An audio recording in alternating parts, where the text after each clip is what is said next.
Rupa Huq has been suspended as a sitting Labour MP after making allegedly racist comments about Kwasi Kwarteng. She referred to the Chancellor as being superficially black at a Labour Party event. Since then, both Labour Party leader Sir Keir Starmer and the Mayor of London, Sadiq Khan, have called the comment racist. Ms Huq has apologised, but an investigation has been launched. Lord Taylor of Warwick joins me in the studio now to discuss this. Welcome to the show. Hello, Andrew. Thanks for coming. So this is an interesting one because we've all seen the clip of Rupa Huq making this comment. Yeah. Is it the case that this was just a misjudged comment in the moment? It wasn't thought through. I mean, she's a very intelligent woman. It does seem surprising that she'd come out with this. What's your view on that? Well, Andrew, I've got some breaking news for you. There's only one race, the human race. Yeah. It was stupid, really. What she was doing was defining people by the colour of their skin, which actually is racism. I'm just concerned that she felt able to say that at a Labour Party conference. That's what really worries me. She's not stupid, but I just feel that, you know, it was Martin Luther King who said that he wanted his children to be judged by the content of their character, not the colour of their skin. Yes. Do you feel that, I mean, increasingly over the past few years, I've seen suggestions that the Labour Party as a whole is drifting into this sort of identitarian worldview where they reduce people to their various demographics, be that race, gender, sexuality, and that actually this kind of comment is the logical endpoint. Is if you start thinking that way, then you start seeing people first and foremost in those terms. Well, it's all about woke, and they need to wake up, not woke up. I mean, you know, I had a situation some years ago. I went to a business event in the city, and I was going to speak about diversity. And I walked in and I said, Lord Taylor of Warwick. And there was an elderly concierge there, white chap, said, "Oh, yeah, Lord Taylor of Warwick, yeah. Are you a driver, mate? You know, I hope you ain't parked on a double yellow line, you know." No, I am Lord Taylor of Warwick. Oh, sorry. I thought, you know, who's going to have a heart attack? Yeah. So, you know, we can't define people by skin colour. It's just melanin. That's all it is. So that kind of assumption that you've just outlined, I mean, that's something that obviously is troubling, and we shouldn't live in a society where people make those assumptions. But it's the left that's doing that. Look at our cabinet now. The Home Secretary, the Foreign Secretary, the Chancellor, all from ethnic minority communities. But a lot of people have said, and I've seen this time and again, I know it's only Twitter and social media, so it shouldn't really count, but I see a lot of people saying that that's just tokenism. But it feels like, I mean, it's the most ethnically diverse cabinet we've had. The Conservatives have been have had a great success rate in promoting ethnic minority people to cabinet positions. Why is it that Labour seem to be struggling in that regard? One of the reasons why I did not join the Labour Party is because they treat black people as victims. We're victors. I don't want sympathy. I want equality. And that's really why I became a Conservative. Now, I have issues with the Conservative Party. I was the first black Conservative Party candidate in Cheltenham, way back, before you were born, I think. I nearly caused a race row.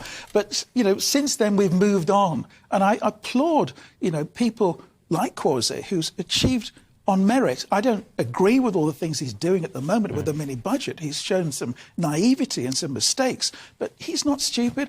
What Rupa Huq is saying, in effect, is if you're black, you can't speak well, you can't be well educated. That is racism. I mean, there was something interesting about what she said, because she said that had she heard him on the radio, she wouldn't have assumed he was black. And the implication is what you've just said, that, well, if he's well-spoken, her mind leaps to white. It's also hypocrisy because I was a guest speaker at Rupa Huq's school, which is a fee-paying private school, and she went to Cambridge just like Kwasi.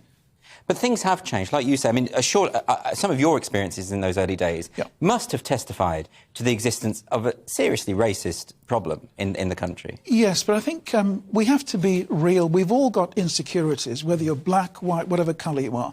But we are one nation. God has created diversity, which is fantastic, and we've got to celebrate that and use it, not define people by their skin colour. Do you think that some people, and particularly maybe in the Labour Party, have failed to appreciate how much progress has been made? And maybe it is that their minds are still stuck at a time where oppression on the basis of race was more commonplace? I think that's it. It's this victim mentality again. I am a victor. I don't want sympathy. I want equality of opportunity. The Labour Party have patronised the black community. I think people are beginning to realise this. I've got many friends in all the main parties. I'm not here to bash the Labour Party, but they've got to wake up, not woke up. Do you think that there is a kind of complacency when it comes to ethnic minority voters? I mean, you see this in America with the Democrats. There's an assumption, isn't there, that black people will vote for the Democrats and not for the Republicans. And of course, in the last election, they had a wake-up call when lots of ethnic minority people voted the way they weren't meant to. Yeah. Well, Joe Biden, if you remember, he actually said, well, you can't be black if you vote Republican. Yes, he said, I mean, that's really patronising. I mean, that's an incredible idea as well. And one of the examples I've given in the past is when the entrepreneur Peter Thiel appeared at the Republican conference and an American gay magazine said, well, Peter Thiel might sleep with men, but he's not gay because he supports the Republicans. Yeah. So why? I mean, it sounds ludicrous, but we appear to have reached a point where the assumption must be that being a minority group, part of it is about your politics. Absolutely. And diversity of thought. You know, I don't agree with everything that Kwasi is doing, but I respect the fact that he's achieved. He needs help at the moment, I'm sure, but I'm not going to say you're black, so, you know, speak ghetto. That's ridiculous. So should we just be forgetting about... Not that we don't notice skin colour, but we shouldn't be thinking about... No, it's the content of your character, your ability. What are you contributing? Not the colour of your skin. It's sheer melanin. That's all it is. But God has created that diversity. Let's celebrate that. But people would say that it's very important for all political parties to focus on race because there is still the problem of lingering racism in the country. There is, but it's a journey, not an event. You know, we're getting towards it. I mean, look at London. It's the most diverse city in the world. Let's celebrate this. But the Mayor of London said that Londoners face systemic racism. He's the Mayor of London, and the last time I looked, he's got a brown skin. Interesting. What do you think? I mean, you mentioned the mini-budget, and I do want to ask you a little bit about that, because it's obviously polarised a lot of people. Where do you stand on it? And you mentioned that you had some reservations. Can you be more specific? I agree with the theme of growth, and I'm delighted that they've capped energy costs for people, the personal bills, and also for business. Yes. That was good. And reversing the national insurance hike. Yes. What was bad was bringing in the income tax reduction for the higher paid. The British people are very concerned about fairness, and it looks as if the Tory party were punishing the poor and giving, you know, favour to the rich. I don't think that's true, but the way they did it was so poor.